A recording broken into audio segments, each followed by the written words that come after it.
As oral arguments commenced on Wednesday in relation to the election petition filed by agents of the APNU+AFC Coalition, the Guyana Elections Commission Gecom stood by its August 2, 2020 declaration emanating from the recount process, which declared that the People's Progressive Party Civic PPPC were the true winners of the March 2, 2020 general and regional elections, and that Dr. Irfan Ali, as leader of the party's list, is the legitimate president.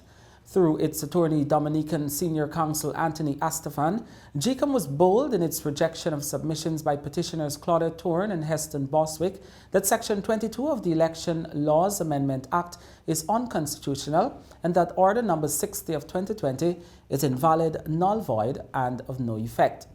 With Order Number 60 of 2020 created by virtue of Article 162(1)(b) of the Constitution and Section 22 of the Election Laws Amendment Act to resolve irregularities, discrepancies, and anomalies occurring in the election process and to determine a final credible count, Astafan told the Court of Chief Justice Acting Roxane George that Gecom was not conceding any breach of the Constitution.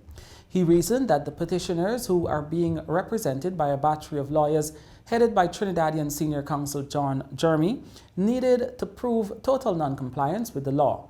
Astafan believes they have not done this in their written or oral submission. So then, Mr. Astafan, are you saying that there has been a breach, but just that's not substantial? Or no, not a total breach? I am saying to arrive at a breach, you have to establish that the breach was of such an effect as to have an effect on the conduct of the recount. Our primary case, my lady, as you will see from our written submissions, is that there was no breach. Okay. Our primary submission is that there's no breach. What I'm merely seeking to do, because that was the part on which we were challenged by the petitioners, was whether there was a sham, a travesty, substantial non-compliance, and so on. We stand by our written submissions, fully and absolutely, that there was no breach, that Section 22 got its constitutional status, and genesis and status from Section 162 of the Constitution. Order 60 was entirely consistent with Order 20, with Section 22 and Section 162, and it was the purpose for the Order 60 was transparent.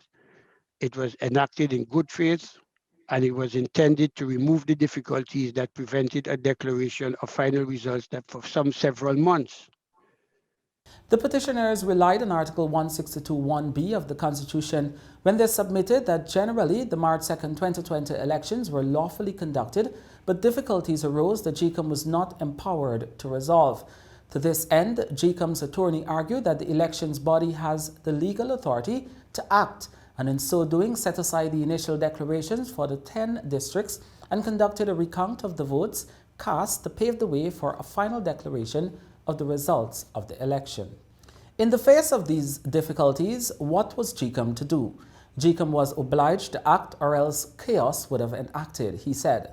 Astafan told the court that the initial declarations were part and parcel of the difficulties Gecom faced.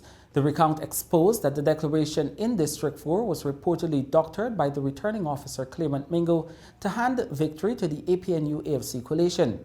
Oral submissions were put forward by several other attorneys in the case, including Attorney General and Minister of Legal Affairs Anil Nandlal, who represented the state, and Trinidadian Senior Counsel Douglas Mendez, who was representing Bar Jagdeo in his capacity as General Secretary of the People's Progressive Party. By the time it reached me, Astafan and Mendez and our submissions are similar. So after those two very seasoned campaigner completed their oral presentation, it really had very little for me to say.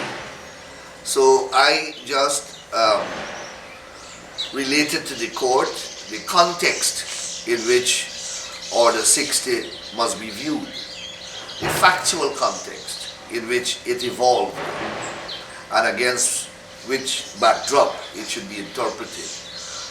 So I think that this petition is going to fail. The lawyers have not presented any compelling arguments to show why it should succeed. And really, it is it was without merit from the beginning. It should never have been filed, that's the truth. At the conclusion of oral submissions on Wednesday, the Chief Justice set April 26, 2021 for a ruling with an indication that should more time be needed, all interested parties would be notified. The APNU+AFC filed its first election petition 8820P on August 31, 2020, officially challenging the outcome of the March 2, 2020 elections and the recount exercise from which the People's Progressive Party emerged victorious. A second petition, 9920P, was filed subsequently on September 15, 2020, also challenging the March 2, 2020 election. This petition has since been dismissed because former President David Granger was not served within the required 5-day timeline, and he has been found to be a necessary party in the proceedings. An appeal is pending. The petitioners want the court to declare that the elections were so badly held that the results from it cannot be deemed to be the will of the people. At the same time, they want the court to have David Granger declared as president under those very elections they claim were conducted against the electoral laws and constitution of the country. The petitioners contend that the chief elections officer was not required to use the data from the national vote recount to produce his elections report from which the results were declared.